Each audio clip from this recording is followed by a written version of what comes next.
할렐루야! 오늘은 세종을, 내일은 대한민국과 온 땅에 전도와 선교의 사명을 감당하는 세종순복음 드림교회입니다.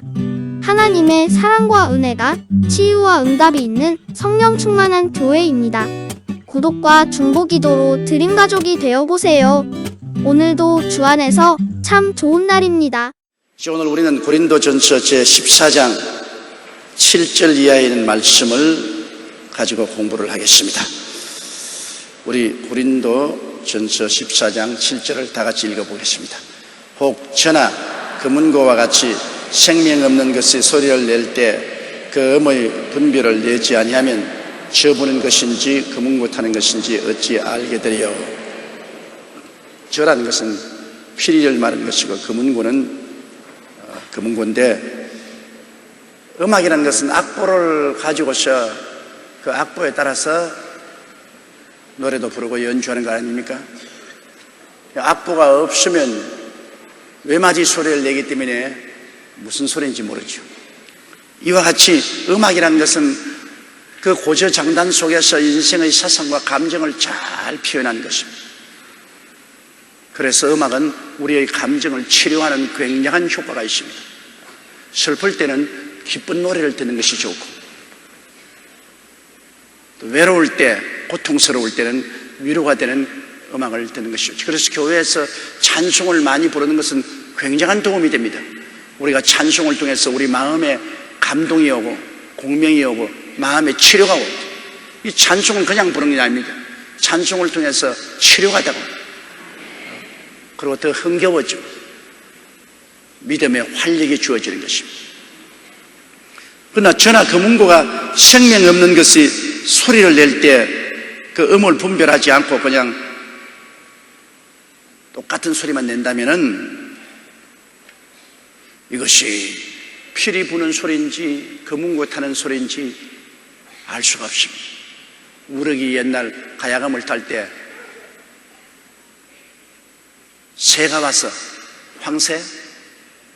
새가 와서 춤을 추었다고 그랬습니다. 그렇게 감흥을 돋굴 수 있어야지. 그런 것이 없으면 그냥 이 피리 부는 것인지, 그렇지 않으면 금은고 타는 것인지 전혀 알 수가 없어요. 또 8절요. 만일 나팔이 분명치 못한 소리를 내면 누가 전쟁에 예비하리요. 군대에서 나팔 소리 가지고서 기상 나팔이 있고, 그리고 전진에 나갈 때 부르는 나팔이 있잖아요. 그리고 또 사람이 죽었을 때 부르는 나팔이 있습니다. 그 전쟁을 하러 나가는 때는 따따라따따따따따따따따따따따 하고 굉장히 활기차 버리지만은 이 장승국 같은 거 죽었을 때는 장음만 노래입니다. 딴따딴 딴따딴 딴따딴 이 장음하고 엄숙해 버리죠. 기상나팔도 있고 또 지침나팔도 있고, 그 나팔 소리가 똑같은 나팔이지만은 그 고저장단의 음악이 달라야 그걸 듣고서 이 기상이다, 이 자락하는 것이다, 이 전쟁에 나가라는 것이다, 이렇게 알 수 있죠. 9절요. 이와 같이 너희도 혀로서 알아듣기 쉬운 말을 하지 아니하면 그 말하는 것을 어찌 알리요. 이는 허공에다 말하는 것이라. 다시 말하면 알아듣지 못하는 방언을 말하면 허공에 대해서 말하는 것입니다. 제가 오늘 여러분 앞에 서서 방언만 자꾸 말한다. 허공에 대해서 말해요. 여러분 알아듣지 못해요. 그러니 여기 와서 앉으셔도 예배에 아무런 효과가 없습니다. 말씀을 알아들어야 믿음은 들음에서 나오는데 아무런 믿음에 도움이 안 되죠. 방언은 알아듣지 못하는데 아무 효과가 없는 것입니다. 방언은 통역이 없으면 나와 하나님 사이에 하는 것이다. 나와 하나님 사이에는 알아듣지 못하더라도 방언은 굉장한 효과가 있는 것이니까 나와 하나님 사이에 하는 것이다. 사람 앞에 서서 말할 때는 통역이 있으면 몰라도 통역이 없을 때는 방언은 알아듣지 못하기 때문에 필요가 없는 것이죠. 외국 사람들도 와서 외국어를 말하는데 알아듣지 못하면 어떻게 합니까? 이 미국 사람이 와서 통역이 없이 영어로만 자꾸 하면 못 알아듣는 사람은 아무 효과도 없지 않아요. 혹은 소련 사람이라서 소련 노래를 가지고서 막 말을 하면 소련 노래를 모르는 사람은 무슨 의미인지 전혀 모르잖아요. 후궁의 말을 따르는 것입니다. 10절요. 세상의 소리의 종류가 이같이 많되 뜻없는 소리도 없나니. 세상에 여러 가지 바람 소리도 있고 물 흐르는 소리도 있고 새들 우는 소리도 있고 짐승의 고함치는 소리도 있고 사람의 말도 있는데 그 소리들이 다 그 내용에는 의미가 있는 것입니다. 여러분, 물이 흐르는 소리도 그렇잖아요. 봄철에 얼음이 녹으면서 물이 돌돌돌 흐르는 것은 그 뜻이 있어요. 봄이 온다, 봄이 온다, 봄이 온다는 그 소리가 있지 않습니까? 소리의 의미가 있어요. 파도가 쫙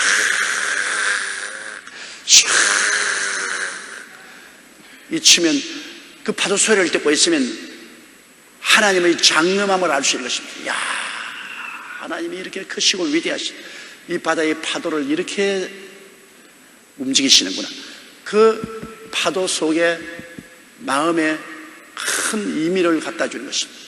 어린아이가 우는 소리도 의미가 있잖아요. 젖달라고 우는 소리가 있고 기저귀 갈아달라고 우는 소리가 있잖아요. 젖달라고 우는 애기는 굉장히 슬프게 울어요. 그러면 그 배가 고파서 우는 소리입니다. 기저귀 갈아달라고 하는 것은 땡깡을 부리는 울음소리를 해요. 그거는 불편하다, 기저귀 갈아달라는 울음소리예요.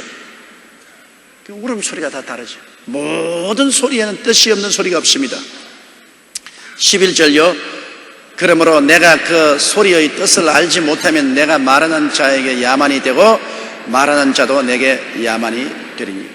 그래서 내가 소리를 내는데 상대방이 알아듣지 못하면 상대방이 말하니까 저 오랑캐 같은 소리야. 무슨 말인지 알아요. 내가 저 사람에게 야만이 되고 또 저 사람이 내게 말하는데 내가 알아듣지 못하면 내가 또 야만이 되고. 이 말이라는 것은 커뮤니케이션으로 이를 통해서 서로 의사를 전달해야 해요. 일방적으로만 자꾸 말을 하는데 상대방은 알아듣지 못하므로 그것을 반응을 하지 못하면 아무 의미가 없지 않아요. 이 세상에 짝사랑이란 말이 바로 그 말 아닙니까? 아무리 사랑을 해도 상대편에서 대꾸가 없는 것.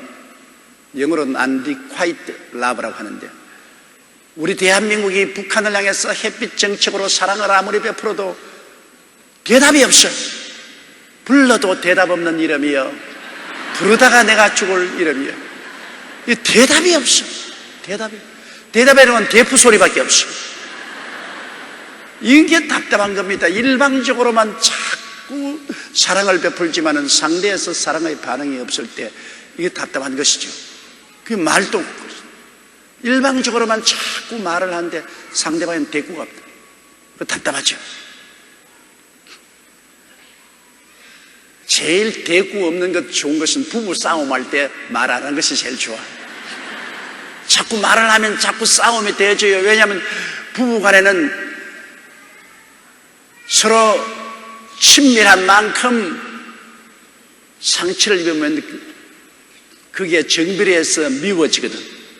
그 미워지면 상대방의 가슴을 꽉 파헤치려고 작정을 하고 말을 하는 겁니다. 남편도 부인에게 말할 때 어쩐지 저 심통을 그냥 확 젖어버려가지고서 활떡활떡 뛰도록 해야 되고, 부인도 또 남편에게 말할 때 저 심보를 막 확 뒤집혀 놓아가지고서 아예 그냥 확 뒤집히게 하는 그런 숨은 의도를 가지고 말을 하는 거예요.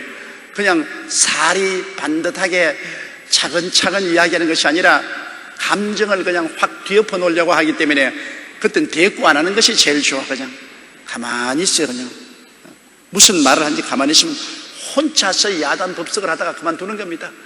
두 손뼉이 부딪혀 소리하지 혼자서 아무리 해서 하다가 소리 안 나면 재미없으니까 그만두지 않아요. 그래서 부부싸움에 가장 좋은 것은 가만히 있는 게 좋아요. 왜냐하면 둘이가 다 서로가 옳다고 말하니까, 서로 안 지려고 말합니다.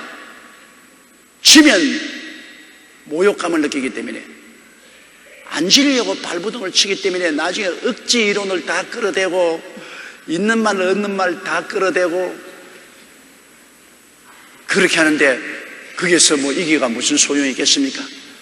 그저 가만히 있는 게 제일 좋더라고. 나도 살아보니까 가만히 있는 게 제일 좋아.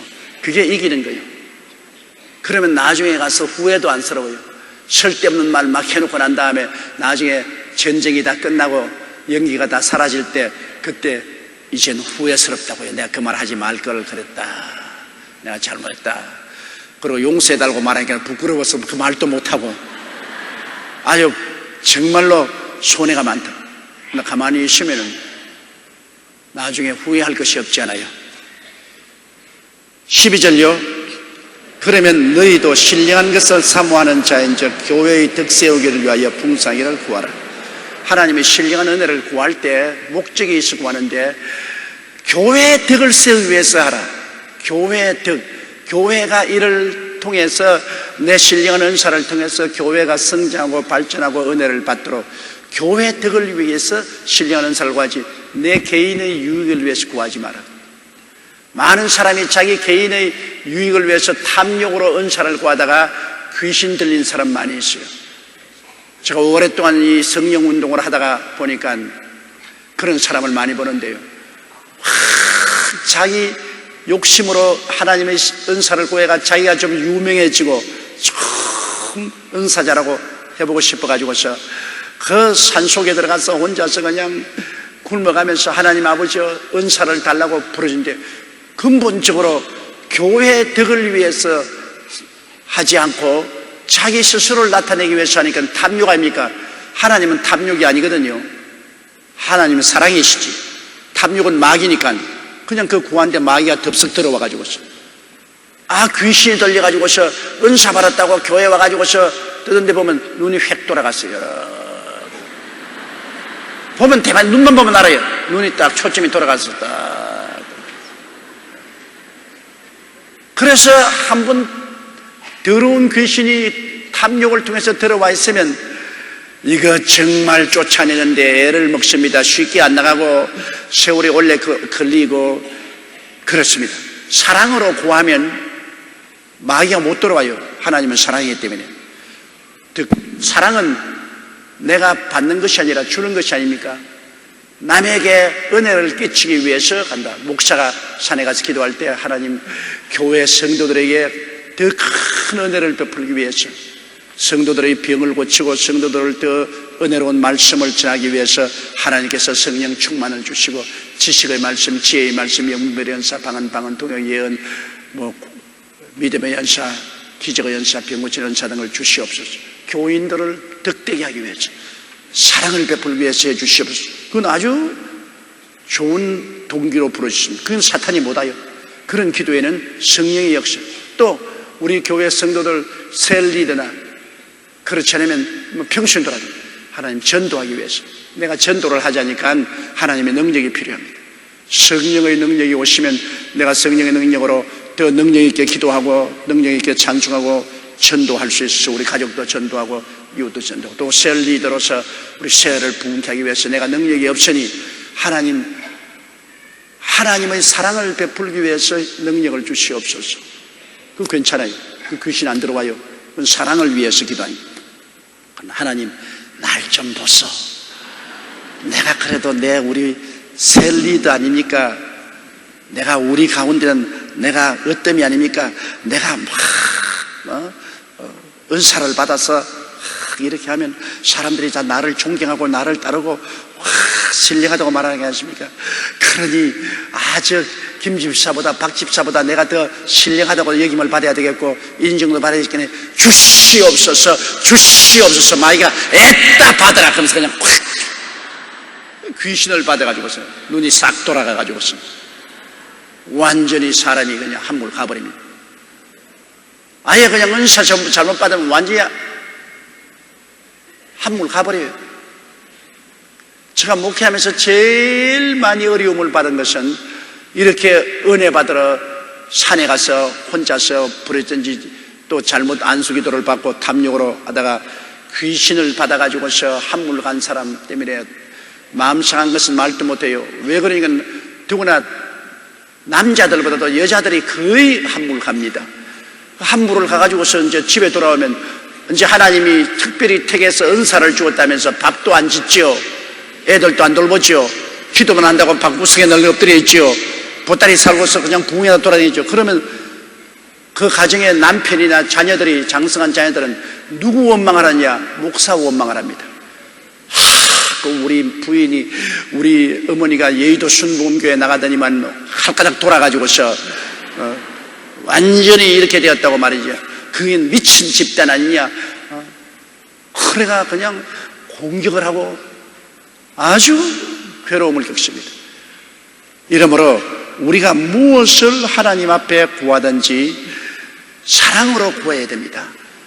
다른 사람을 사랑하기 위해서, 다른 사람에게 덕을 세우고 교회에 덕을 세우기 위해서 이타적인 그 마음으로 구하면 사탄이 뭐냐면, 마귀는 여러분 탐욕입니다.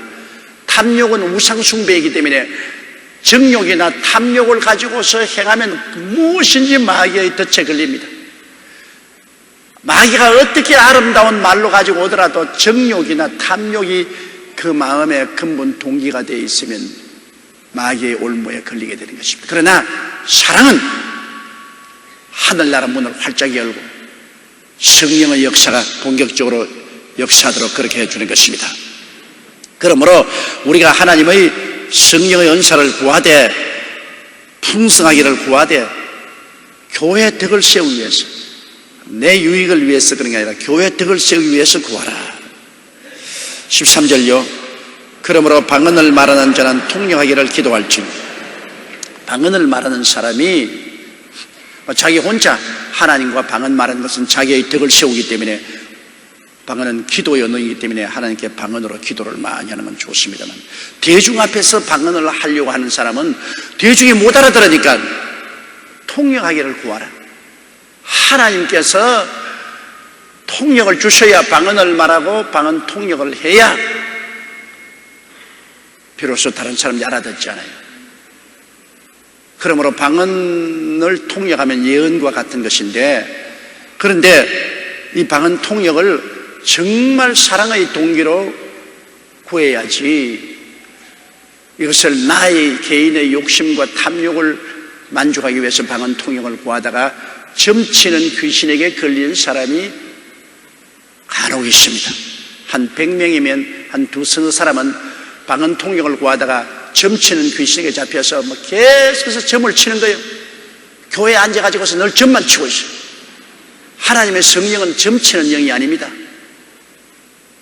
하나님의 성령은 복음을 위해서 권면하고 안위하고 경고하고 교훈하고 이런 것 하지, 성령이 와서 개인적으로 점치는 일을 해가지고 오늘 장사를 갈까요 가지 말까요, 오늘 이 물건 살까요 말까요, 이 사람에게 시집 갈까요 말까요, 장가갈까요 말까요, 날짜 잡아주세요, 이거 점치는 거죠. 교회 안에 앉아가지고서 예수 그리스도의 이름으로 예언하는 것처럼 하면서 점치는 귀신에게 들린 사람들이 있는 것은, 이것은 탐욕으로 통역을 구하거나 예언을 구하다가 점치는 귀신에게 잡힐 것입니다. 여러분, 하나님의 성령은 점잖합니다. 까불거리지 않아요. 귀신은 까불락거려요. 아주 요망스럽고 까불하고 이렇게 하면 영락 없이 귀신입니다. 하나님의 성령은 점잖하십니다. 거룩하십니다. 그래서 그렇게 온갖 시시비비를 다 가리고 세상 잡담 다 하고 하는 이런 거 하나님 성령이 하지 않아요. 성령은 장엄하게 우리를 교훈하시고 위로하시고 의지하시고 안위하시고 이런 일을 하시죠. 14절요. 내가 만일 방언으로 기도하면 나의 영이 기도하거니와 나의 마음은 열매를 맺지 못해. 방언 기도하면 여러분, 우리 영이 성령으로 더불어 기도하지 우리 마음은 열매를 맺지 못합니다. 우리 마음은 무슨 말인지 몰라요. 우리 영이 하나님의 성령으로 더불어 기도하죠. 방언 기도를 해보면 사람이 영과 마음과 몸으로 삼위일체로 되어 있다는 걸 분명히 알아요. 왜? 방언으로 기도할 때 내 영이 기도하는데 내 마음은 전혀 못 알아들어요. 몇 시간을 해도 영이 직접으로 성령으로 기도하고 마음 모릅니다. 그래서 내 속에 영혼이 있구나. 내 속에 영혼이 있구나. 내가 마음이 알지 못하는 말을 내 영이 하니까 내 영이 있구나. 그 다음 우리 아는 말로 말하는 것은 내 마음이 깨달은 말로 마음이 말하는 것입니다. 우리가 배워서 마음이 말하는 것이죠. 그러므로 영이 있고 마음이 있고 몸이 있지 않습니까? 그러므로 방언으로 기도하면 내 영이 기도하는 것이고 내 마음은 배워야 아는데 이건 안 배운 말을 하는 것이기 때문에 알지 못하죠. 15절요. 그러면 어떻게 할꼬? 내가 영어로 기도하고 또 마음으로 기도하며 내가 영어로 참여하고 또 마음으로 참여를. 그러므로 방언 기도하는 사람은 이제 이게 실천적인 것입니다. 내가 기도할 때 영어로 기도하고 내 영이 방언으로 통해서 기도하고 그 다음에는 너무 지치면 또 아는 말로 기도하고 그 다음에 또 방언으로 찬송하고 그 다음에는 또 내가 아는 말로 찬송하고 그 기도 오래 할 수 있죠. 방언 기도를 하는 사람이 철야 기도도 할 수 있고 오래오래 기도할 수 있는 것은 방언으로 그냥 기도 쫙 하다가 그 다음에 이제 또 좀 쉬면서 아는 말로 기도하고 아는 말로 기도하다가 할 말이 없어지잖아요.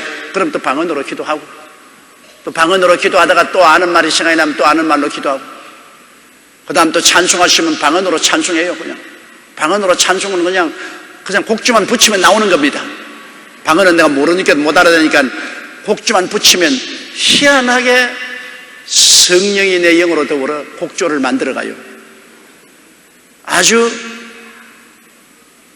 방언 기도는 희한하게 그 곡조를 만들어갑니다. 그리고 또 그렇게 찬송 부르다가 또 지치면 또 아는 말로 우리가 아는 찬송 부르고 이 기도를 영어로 하고 마음으로 하는 기도 이게 얼마나 좋은지 몰라요. 저는 옛날에 한번 방언으로 찬송을 보는데 방언 찬송이 굉장히 장엄한 찬송이 나와요. 아주 장엄하게 슬픈 그런 장송국 비슷한 그러한 방언의 찬송이 나와서 그 찬송을 자꾸 부르고 왜 이렇게 장엄한 찬송이 나오냐. 눈앞에 탁 갑자기 환상이 트이는데 보니까 예수님이 십자가를 걸머지고 올라가시더라고요. 십자가를 걸머지고 갈보리 산으로 올라가더라고요. 그게 바로 내가 방언으로 기도한 것이 나중에 아는 말로 적은 것이 얼마나 아프셨냐. 그 노래 내가 하도 노래를 모르니 살 줄 모르니까 이러는데 얼마나 아프셨나 못 박힌 그 손과 발. 이게 제일 처음에 방언으로 나온 겁니다.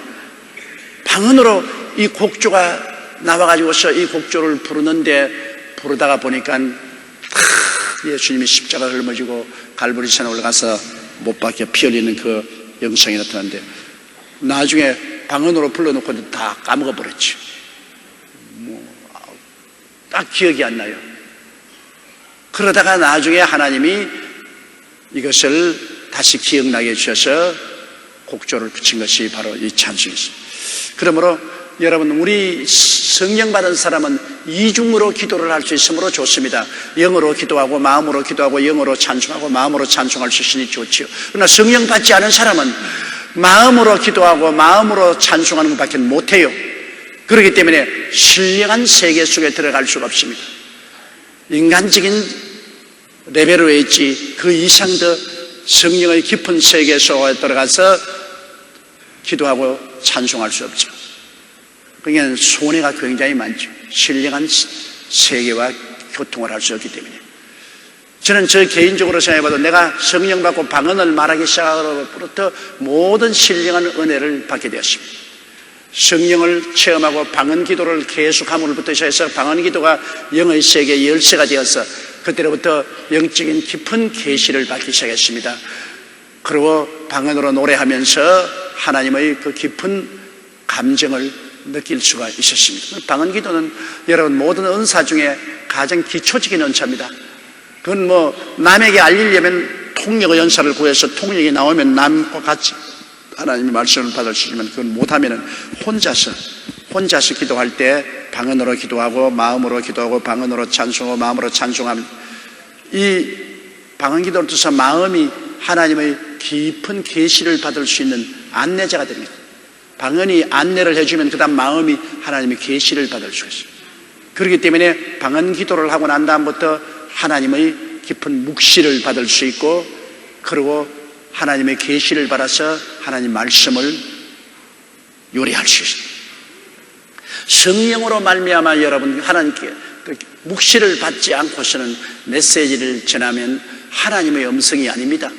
인간이 연구해서 인간의 마음으로 하는 설교는 인간적인 설교인 것입니다. 영어로 받아서 하는 설교는 하나님의 메시지인 것입니다. 인간의 메시지냐 하나님의 메시지냐 굉장히 틀립니다, 여러분. 인간의 메시지는 머리에서 나오고 하나님 메시지는 뱃속에서 생수의 강이 넘치는, 그 하나님의 메시지는 성령으로 말미암아 받기 때문에 깊은 기도를 해야 돼요. 깊은 기도를 해야 하늘나라 메시지가 마음에 비치오는 것입니다. 그러나 그냥 인간적인 메시지는 책으로 공부만 하면 돼요. 공부만. 그냥 성경도 인간적으로 읽고 그냥 여러 가지 공부를 해서 머릿속에서 만들어내는 것은 인간적인 강연이요 메시지지 하늘나라의 메시지는 아닌 것입니다. 그렇기 때문에 우리가 하나님 메시지를 전하는 사람은 더더욱이나 많이 방언으로 기도하고 아는 말로 기도하고 방언으로 찬송하고 아는 말로 찬송해서 우리가 일반 세상을 떠난 영적인 세계의 깊은 곳에서 하나님의 말씀을 받아들여야 될 것입니다. 16절요. 그렇지 아니하면 내가 영어로 축복할 때 무시간 지어져 있는 자가 내가 무슨 말을 하는지 알지 못하고 내 감사에 어찌 아멘하리요. 그것은 뭐 영어로 내가 방언으로 축복을 하면 못 알아듣는데 아멘 어떻게 하겠습니까? 아는 말로 주님의 이름으로 축복합니다 그러면 여러분 아멘 하잖아요. 그런데 방언으로 주님의 이름으로 축복합니다 무슨 말인지 모르기 때문에 아무 말도 안 하고 가만히 있잖아요. 그렇지 않으면 외국어로도 그렇지 않아요. In the name of Jesus Christ God bless you. 무슨 말하노? 예수 이름으로 하나님이 당신에게 복 주시기를 축원합니다. 한국말 같으면 아멘 할 것인데 영어로 해서 못 알아들으면 가만히 있잖아요. 그러니까 커뮤니케이션이 안 된다. 서로 대화가 안 된다는 것입니다. 그렇기 때문에 영어로 축복할지라도 그 내용을 모르는 사람은 무슨 말을 하는지 알지 못하므로 감사에 아멘 못하지요. 17절죠. 너는 감사를 잘하였으나 그러나 다른 사람은 득세움을 받지 못해. 너는 방언을 하고 신령한 은혜 속에 있어서 마음에 깊은 감사의 감정을 가지고서 방언을 잘 했는데 듣는 사람은 그런 아무 느낌을 없기 때문에 감사도 못하고 아무런 효과가 없다. 아무런 도움도 받지 못한다는 것입니다. 그 다음 18절요. 내가 너희 모든 사람보다 방언을 더 말함으로 하나님께 감사하노라. 여기 헬라어에 보면 바울이 말한 것은 너희 고린도 사람이 다 합쳐서 말하는 방언보다 내가 방언을 더 많이 말함으로 감사한다. 바울 선생은 굉장히 방언 기도를 많이 했습니다. 감옥에 갇혀 있을 때 늘 방언으로 기도하고 천막 만들면서도 방언 기도하고 여행하면서도 방언 기도하고 바울 선생은 많은 기도를 방언을 했습니다. 그는 방언으로 기도하고 아는 말로 기도하고 방언으로 노래하고 아는 말로 노래했습니다. 그러므로 바울 선생은 그렇게 하나님의 깊은 묵시와 계시를 받을 수 있는 것은 그가 영적으로 방언을 함으로 하늘나라 영의 세계를 활짝 열어놓고 그 마음이 계시와 묵시를 받도록 한 것입니다. 이렇기 때문에 바울 선생이 예수님 12사도 이후에 부름을 받은 사도이지만은 가장 위대한 일을 하셨습니다. 만일 바울 사도가 없었으면 여러분 오늘 기독교는 이 세계에 이렇게 팽창되지 못했습니다. 바울 선생이 계시받은 로마서 같은 것은 여러분 기독교의 핵심 교리입니다. 달걀로 말하면 계란입니다. 모든 성경의 핵심이 바로 로마서입니다. 그 로마서 같은 것은 바울 선생이 기록했습니다. 로마서, 그 다음 갈라디아서, 에베소서, 빌립보서, 골로새서 다 아주 주옥같이 좋은 말씀. 우리 기독교 복음의 핵심을 가르친 것입니다. 그거 다 바울 선생이 하나님께로부터 계시를 받아 찍은 것입니다. 베드로는 예수님의 수혜자였지만은 그러나 이런 깊은 하나님의 계시를 받아서 깊은 교리를 기록하지는 못했습니다. 그걸 볼 때 내가 언제나 바울 선생이 굉장히 방언 기도를 많이 해서 하나님과의 깊은 교제를 했구나. 방언 기도를 많이 하는 것도 하나님의 축복입니다. 여러분, 보통 방언 기도하면 지쳐서 못해요. 재미가 없지 않아요. 하다 보면 무슨 말인지 몰라서 재미없죠. 그 재미없으니까 얼마 하다가 말아버려. 조금 하다가 그냥 아이고 재미없다, 그냥 무슨 말인지 모르겠다. 그러나 재미없는 그 방언을 1시간, 2시간 한다는 것은 굉장한 하나님의 은혜가 아니면 그렇게 못해요. 아주 인내력이 있어야 방언 기도를 오래 할 수 있습니다. 이런데 바울 선생은 그런 방언을 모든 고린도 교인들이 다 합쳐서 하는 것보다 더 많이 말함을 하나님께 감사한다고 말한 것입니다. 19절요. 그러나 교회에서 내가 남을 가르치기 위하여 깨달은 마음으로 5마디 말을 하는 것이 1만마디 방언으로 말하는 것보다 나으니라. 맞죠? 공중 앞에 서서 말할 때는 아는 말로 5마디 하는 것이 1만마디로 방언 말하는 것보다 낫다. 왜? 5마디 아는 말로 말하면 알아듣고 아멘하지만 알아듣지 못한 방언 1만마디 할 때는 아무도 아멘하지 않습니다. 그러므로 대중 앞에 서서 말할 때는 아는 말로 하라. 대중 앞에서. 그러나 혼자서 하나님께 기도할 때는 많이 방언으로 기도함으로 영적인 신령한 세계 속에 들어가서 하나님 말씀과 계시를 받고 그 계시와 깨달음을 받은 것은 아는 말로 사람들 앞에 말하라. 그러면 제가 방언으로 여러분 설교하지 않잖아요. 제가 여러분 앞에 방언으로 설교했으면 여러분 나중에 수요일 날 텅텅 빌 거예요. 못 알아들으니까 안 오지요. 그러나 제가 혼자 있을 때는 방언으로 많이 기도해서 하나님의 신령한 세계 묵시와 계시도 받고 은혜를 받아가지고서 여러분 앞에 설 때는 아는 말로 하는 거예요. 방언으로 기도하고 성령의 충만이 오면은 참 놀라운 일이 납니다. 내가 늘 하나님께 말합니다. 하나님, 나는 돌대가리인데 성령이 오시면 금머리가 됩니다. 진짜요. 아유, 이 세상에 돌과 모래도 성령이 임하시면 황금으로 변화되는 것입니다. 똑같은 메시지도 성령이 임하시면 하늘나라의 은혜가 충만한 메시지가 되지만 성령이 임하면 인간의 말이 되고 마는 것입니다. 이렇기 때문에 하늘나라 사역에는 첫째도 둘째도 셋째도 성령의 역사가 있어야지요. 성령의 역사 없이는 안 되고 그 성령의 역사는 기도를 통해서 되고 그 기도 중에도 방언을 통해서 기도하는 것은 성령의 내 영을 더불어서 기도하는 것이기 때문에 가장 친밀하게 깊은 영적인 세계로 들어가서 기도할 수 있는 것입니다. 20절요. 형제들아, 지혜에는 아이가 되지 말고 악에는 어린아이가 되라. 지혜에 장성한 사람이 되라. 여러분, 아이라는 것은, 어린아이는 순진무구하지 않아요.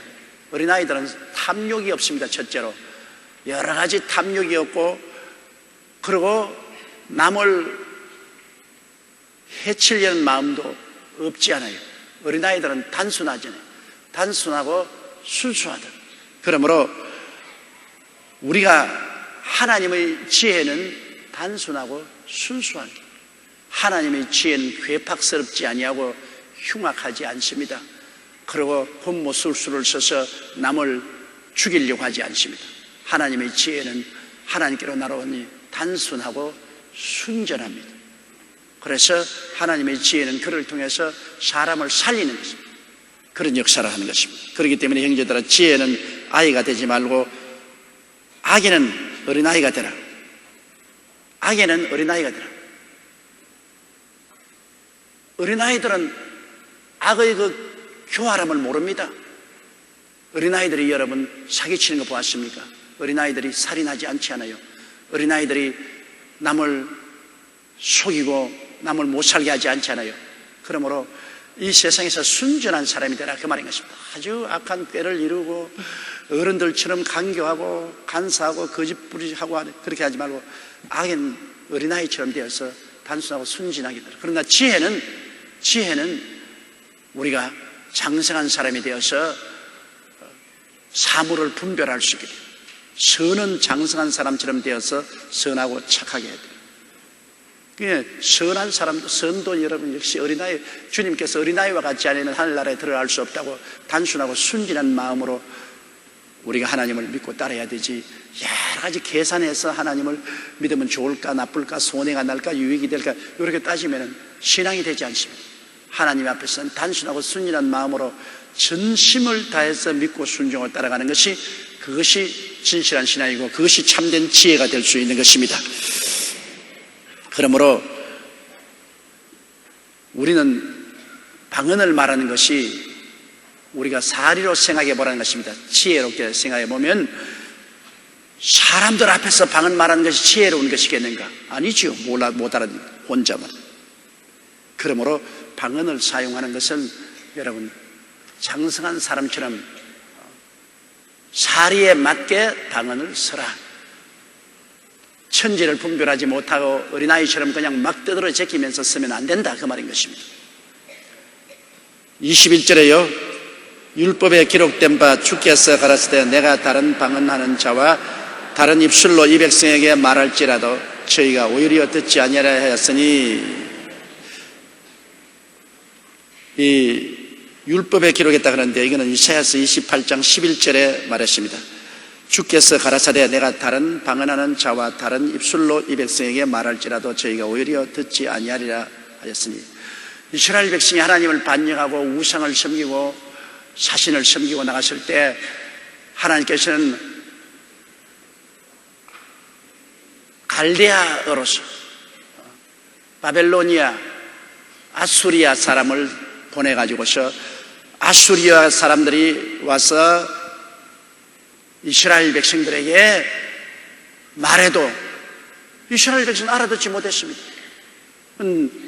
이스라엘 백성 히브리를 쓰는데 아수리아 사람은 아람어를 가지고서 말하니까 못 알아들었죠. 그래서 하나님이 아수리아 사람을 통해서 이스라엘을 심판하고 결국 포로로 잡아갔죠. 그 다음 유다는 바벨로니아 사람들이 와서 바벨로니아 말로서 유다를 공격했어도 유다 사람들은 알아듣지 못했어요. 그리고 결국은 패망하고 바벨론의 포로로 잡혀오고 말한 것입니다. 바로 그 말을 말한 것입니다. 성경 이사야서 28장 11절 이하에 주께서 가라사대 내가 다른 방언한 자와 다른 입술로 이 백성에게 말할지라도 저희가 오히려 듣지 아니하리라 하셨다. 22절요 그러므로 방언은 믿는 자들을 위하지 않고 믿지 아니하는 자들을 위하는 표적이나 예언은 믿지 아니하는 자들을 위하지 않고 믿는 자들을 위함이라. 방언은 못 알아들었는데 안 믿는 사람들이 방언하는 것을 보면 신기하게 느낍니다. 그리고 또 안 믿는 사람들이 와서 보면 이 방언을 말하는데 혹시 다른 나라 사람인데 그 외국어를 배우지 않은 사람이 자기 나라 말로 하니까 이건 정말로 하나님의 기적이구나, 그걸 알 수 있어요. 이와 같이 이 방언을 말하고 또 방언 통역을 하고 이렇게 하면은 믿지 않는 자들에게는 아주 신기하고 정말 하늘나라가 있구나 하는 뚜렷한 것입니다. 그러나 예언은 설교거든요. 예언은 즉 설교에서 우리가 권면하고 안위하고 위로하고 경고하고 하는 이 설교는 우리가 하면은 주로 설교는 믿는 사람들 중심으로 하잖아요. 전도 강연은 안 믿는 사람 중심으로 하지만은 교회에서 설교하는 것은 믿는 사람들에게 덕을 세우고 안위하고 위로하고 신앙이 자라기 위해서는, 제가 여러분 설교하더라도 여러분에게 하는 설교하고 제가 저 아프리카나 동남아나 가서 설교 안 하고 내용이 틀립니다. 거기에는 완전히 죽을 주는 거예요. 어려운 말은 할 수 없습니다. 안 믿는 사람에게 어려운 말을 설교를 어떻게 합니까? 아주 단순하게 어린아이도 알아들을 수 있도록 정말 간단한 설교를 하는 겁니다, 그 사람들에게는.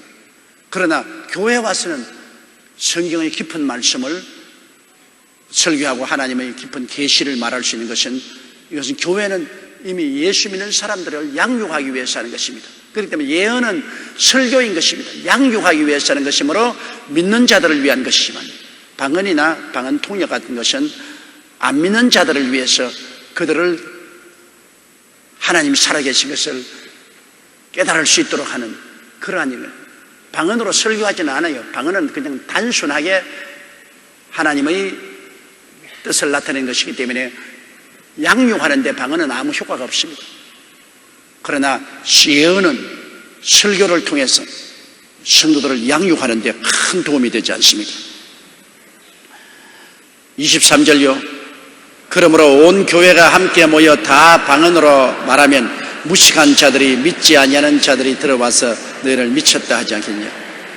그러므로 방언을 할지라도 방언 통역을 할지라도 몇 사람들 모인 가운데서 개인적으로 하면 몰라도 온 교회가 다 방언으로 말하고 안 믿는 사람이 와서 도저히 아주 혼란스러워 견디지 못하면 미쳤다고 하겠죠. 그러므로 이 방언은 이 바울이 우리에게 말하고 싶어하는 것은 방언은 언제나 안 믿는 사람들을 알 수 있도록 통역을 하면 효과가 있을 때 통역을 하지 못하거들랑 방언은 대중 설교할 때나 대중이 모인 앞에서는 하지 말라고 하는 그것을 가르쳐 주려고 하는 것입니다. 24절요. 그러나 다 예언을 하면 믿지 아니한 자들이나 무식한 자들이 들어와서 모든 사람에게 책망을 들으며 모든 사람에게 판단을 받고, 다 예언을 받는다는 것은 다 하나님 말씀을 통해서 성령의 감동으로 아는 말로 이야기하는 것입니다. 예수 믿으시오, 죄를 짓고 있으면 안 됩니다. 회개하시오, 술을 그만 먹으시오, 도박하면 안 됩니다. 주님 곧 오십니다. 이런 말을 다 들으면 그들이 야, 이거 정말로 잘못된 생활을 회개하고 올바르게 살아야 되겠구나, 마음의 변화를 가져올 수 있다는 것입니다. 방언은 못 알아들으니까 미쳤다고 하지만 알아듣는 말로 성령의 충만함을 가지고서 예언적인 설교를 합니다. 예언적인 설교를 해요. 그러면 그 설교를 듣고 교훈을 받고 또 꾸중을 듣고 충격을 받고 변화를 받을 수가 있는 것입니다. 25절요. 그 마음에 숨은 일이 드러나게 되므로 엎드려 하나님께 경배하며 하나님이 참으로 너희 가운데 계시다 전파리라. 마음의 충격을 받고 회개하고, 와, 하나님이 정말 살아계시구나, 변화를 받는다. 오늘 또 저에게 편지 한 통이 왔는데 그 편지에 보니까 어떻게 해서 목사님이 내 마음의 비밀을 다 압니까? 내가 딱 아무도 모르게 마음에 딱 품고 있는 생각을 주일날 가면은 내 속을 들여다 본 듯이 말을 하는데 목사님이 어떻게 내 마음을 들여다 봅니까? 그 비결을 좀 말씀을 해 주십시오. 나는 그 사람이 누군지도 모르고 그 마음을 들여다 본 적도 없어요. 그러나 성령이 알고 계시니까 성령이 그 사람에게 꾸짖기도 하시고 위로도 하시고 격려도 하시고 힘도 주시고 생명을 주시는 이런 역사를 해요. 그러므로 아는 말로서 예언적인 설교를 할 때 그 아는 말로 하는 예언적인 설교는 많은 사람에게 감추인 것을 드러내게 하고 깨닫게 하고 통에 잡아가게 하고 위로를 주고 믿음에 힘을 주는 것입니다. 그렇기 때문에 강단의 설교는 다 예언적인 설교를 해야 되는 것입니다. 성령의 기름 부음을 받아서 레마를 받아서 예언적인 설교를 해야 성도들이 가만히 알아, 하나님이 날 보고 하시는 말씀이구나. 그런 때가 많죠, 여러분. 아, 이 하나님이 날 보고 하시는 말씀이구나. 하나님은 우리를 사랑하기 때문에 우리를 창피하게 만들지 않기 위해서 죄를 꾸짖더라도 한 사람을 불러서 지적해서 하지 않고 설교를 통해서니까, 아, 하나님 지금 날 보고 하는 것이다. 아유, 사람들 앞에 창피한. 그러나 사람도 모르잖아요. 회개하고, 아, 하나님이 날 위로하시는구나, 나를 격려하시는구나, 나에게 지혜를 주시는구나, 은혜를 주시는구나. 그것은 예언적인 설교를 통해서 말씀을 전가할 때 성령이 오시면 그렇게 할 수 있습니다. 그렇기 때문에 주일날 설교하러 설 때 제가 상당히 기대감을 가지고 서는 것입니다. 왜 기대하는지, 나도 하나님 말씀을 들어야 될 것이기 때문에. 설교를 통해서 하나님께서 말씀하시는 그 말씀이 내게도 굉장히 은혜가 되니까 내가 그 말씀을 들어야 나도 살아요. 여러분만 설교 들어야 사는 것이 아니라 목사도 설교 들어야 하는데 목사는 설교 들을 예가 없잖아요. 목사는 자기 입을 통해서 나오는 하나님 말씀을 듣고 은혜를 받는 것입니다. 성도들은 목사 입을 통해서 받고, 목사는 자기 입을 통해서 나오는 하나님 말씀을 듣고 은혜를 받는 것입니다. 그래서 성도도 살고 목사도 살게 되는 것이죠.